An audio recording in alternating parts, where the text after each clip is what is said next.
Hi guys, welcome to the History Channel where we tackle all your history questions and we are going to look at topics that are going to be covered in your exam. Today we are going to start with grade 8 history. What were the causes of the scramble for Africa? So we are just going to look at the factors that led to the scramble for Africa. So a brief background on the European exploration of Africa. So the interest of Europeans in Africa dates back to the age of exploration, that is the 15th century, when the Portuguese explorers began charting the African coastline.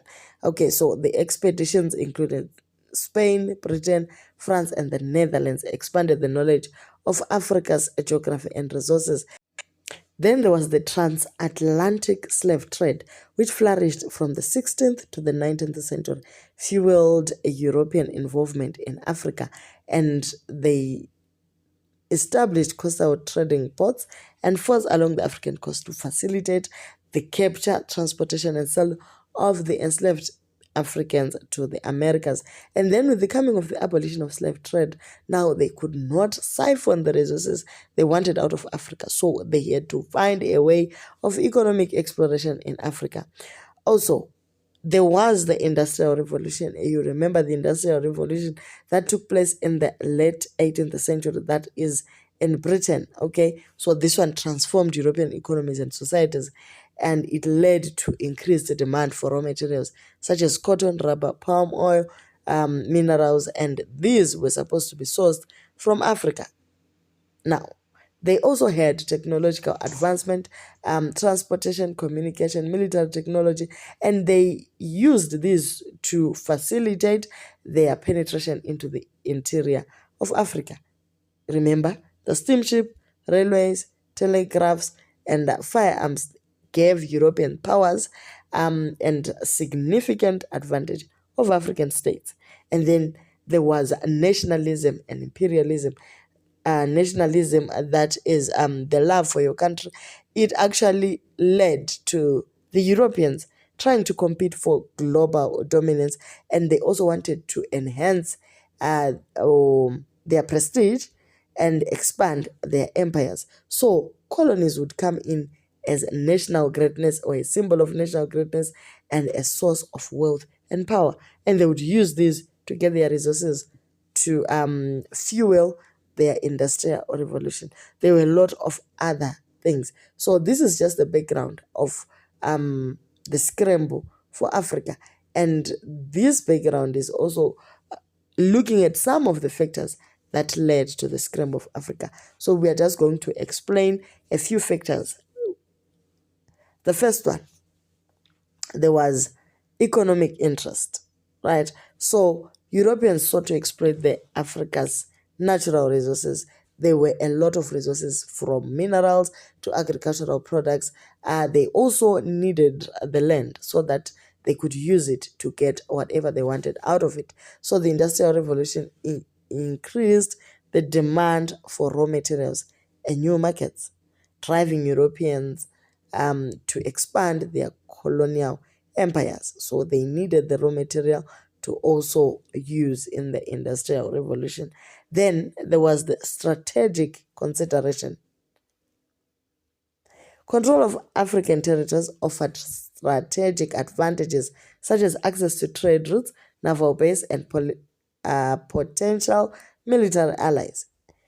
European powers competed for dominance in Africa to secure their geopolitical interests and enhance their global influence. Okay, then there was technological superiority, advancement in transportation, for example, steamships and railways, and military technology, including repeating rifles and machine guns.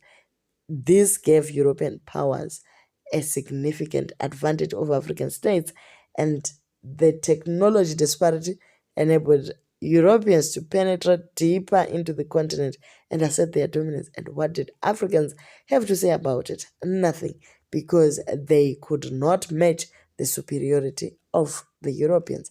Remember, at the time, we were just out of Stone Age and we had gotten into Iron Age. So our tools were still primitive. We were using bows and arrows and spears. So compared to the speed of the gun, we were actually very, very behind.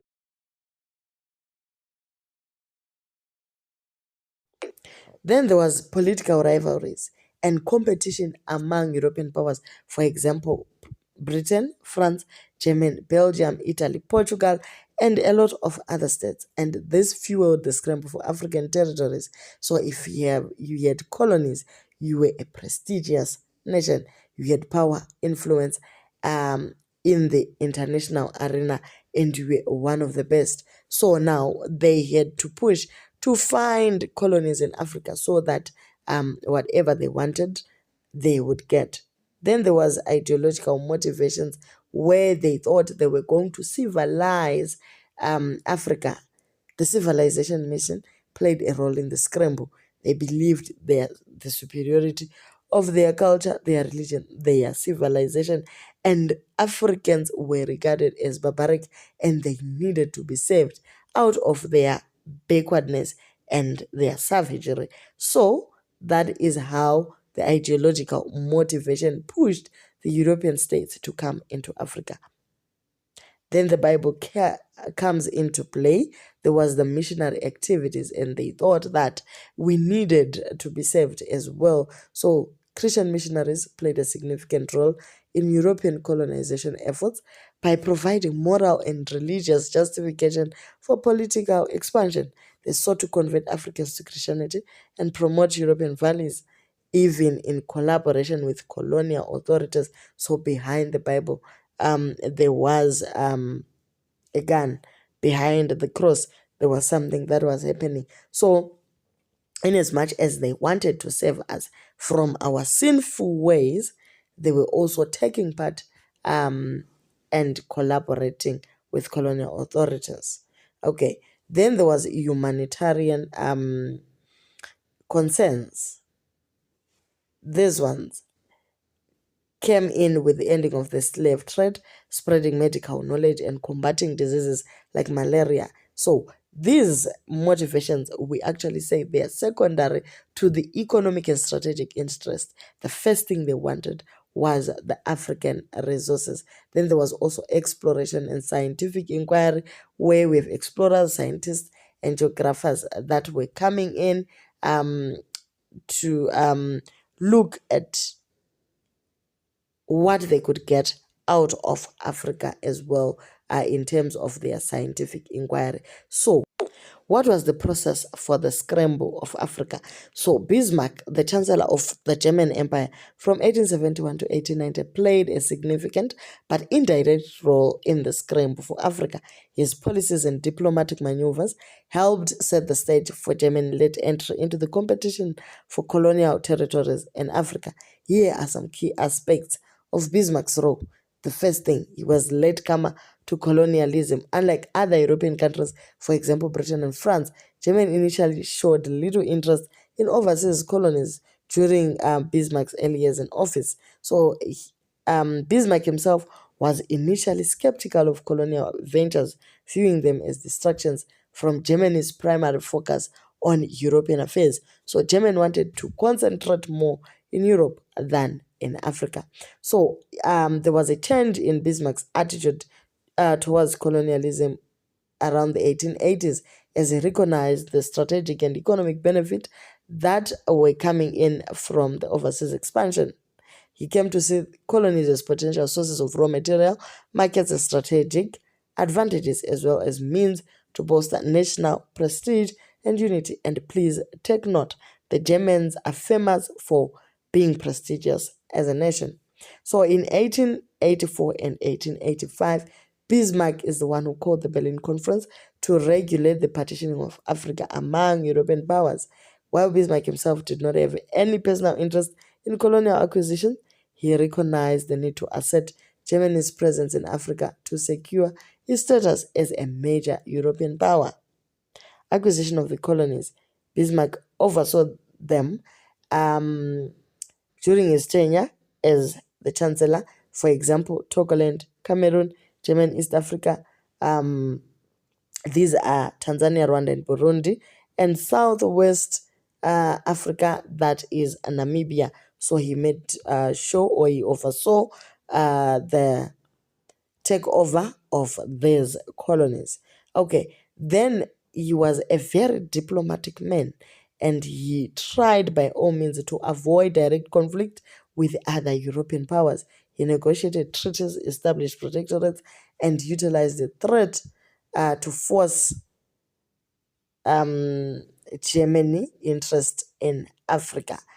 He was also interested in expanding the German Navy to make sure that they also get their maritime power. So the legacy of Bismarck is he established the policy that laid the foundation for German colonial empire, and he was also interested in the colonies, which became subjects of contentions during the First World War. Were Africans invited to the Berlin Conference? No, they were not invited. Africa was just presented as a big cake, and everyone who could get a piece, they went ahead without the Africans consenting.